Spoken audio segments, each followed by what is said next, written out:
All right, folks, we're going to go into our review of one of the movies currently out, Cabin in the Woods, and I'm going to let Carl take it from here. Yeah, Cabin in the Woods, starring Chris Hemsworth, the guy who's Thor nowadays. You know, as you see him right here, you know, hammer and like. Rah. Anyway, directed by Drew Goddard. This is his first feature. He's directed some Lost, Alias, and he directed Cloverfield. Not Cloverfield, but he helped write Cloverfield because this is his directorial. And also co-written by Joss Whedon. Did I say it right this time? Joss. I keep wanting to say Josh. It's Joss Whedon, you know, known for Buffy and Firefly and Angel. And then the thing about this movie is, it originally was an MGM franchise, or I shouldn't say franchise, but a commodity feature, yeah. And it was first filmed in 2009. It was supposed to come out February 2010.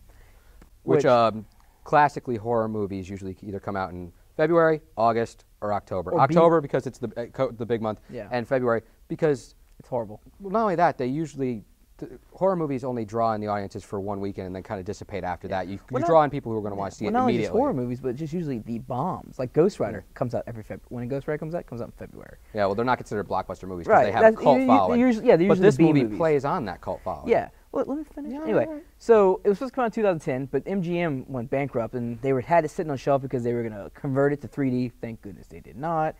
And then Lionsgate picked it up, and now we have it here. I mean, if you look at Chris Hemsworth, he's not buff. He's almost like, not thin. He's still got, you know, a body, a muscle to him, but not like he does in Thor, or even not in like he does in Star Trek. Like, he's not big in Star Trek either, but it's like you look at the side-by-side comparisons, and you see that this is definitely an older or younger Chris, you know.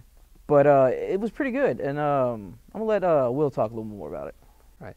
As far as Cabin in the Woods is a actual movie, as you guys can see from the slides that are kind of going by at this moment, it plays on a classic subsection of the horror genre, which is the Cabin in the Woods movie, obviously where the title comes from. The point of this is that we've seen this movie thousands of times over. Literally everyone has had their shot at this type of movie. And it all kind of, there's some highlights in there. You know, you have like the Evil Deads that kind of stand out amongst other things. And in some senses, even the Friday the 13th or, Cabin in the Woods, even though it's like Cabin in the Woods / slasher. But the nice part about this is they acknowledge the history. They're acknowledging that there's this wide breadth of films to already select from. But we're going to throw in a twist, and that's why the whole premise of the movie is based on this twist. Which and you see that twist in the trailer, like with the eagle. Yeah, they hint at something, but the nice thing is it kind of evolves into a detective-type story where they're flat out with the fact that there's going to be a twist, and they're leaving you breadcrumbs leading in, and as that story evolves, the side story evolves, and eventually they come to a head. It's all very interesting, and even if you've watched the trailer 10,000 times, I don't think you're really prepared for the twist that they really have to offer. Right. And it kind of makes for an interesting movie.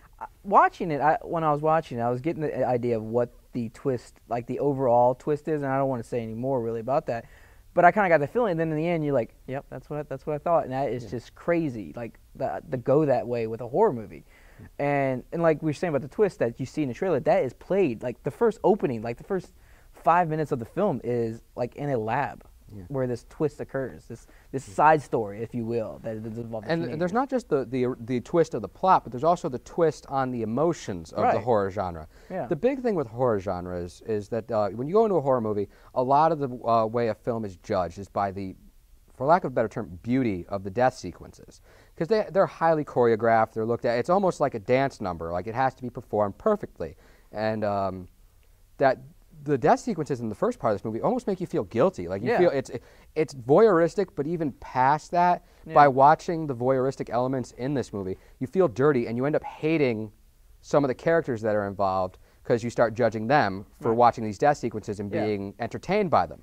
Yeah. But then later on in the movie, when the twist arises and those people are then punished for that, you fall back into that position and you're totally back into it. Right. You're enjoying it again. Yeah, and just to go through that moral conundrum is interesting. Yeah, just to give you a hint of what we're talking about here, we're basically saying is, instead of in a normal horror movie where you're looking at the big screen and you see these people you die, you're not seeing people die. You're seeing someone in normal everyday clothes watching people get killed, brutally killed. For a purpose, For a purpose still. that we don't understand fully yet. Yeah. And like I said, it's almost like we shouldn't be watching this. Like, this is wrong. It takes out the catharsis that's supposed to be the horror movie. Yeah.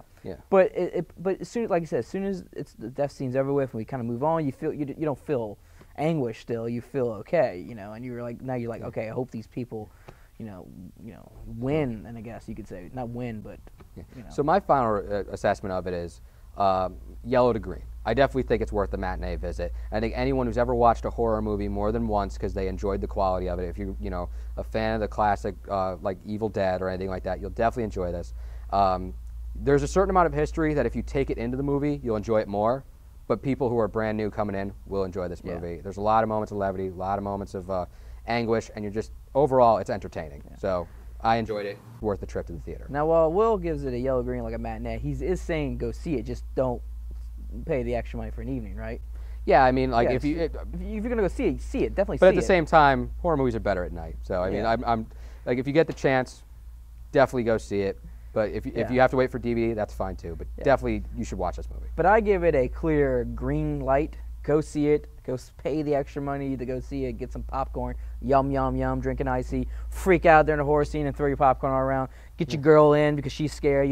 Go do all that. Which is part of the allure of the horror movie too, is the audience you see it with. Yeah. Oh yeah. So that's why definitely go see it. I'm gonna go see it again. I'm not gonna see it by myself, but I'm gonna drag somebody along with me and be like, you have to see this. Sit down right here. Let's watch this. Let's enjoy this. Let's have our eyeballs soak it all in and go. I have not received an invite yet. We'll be right back.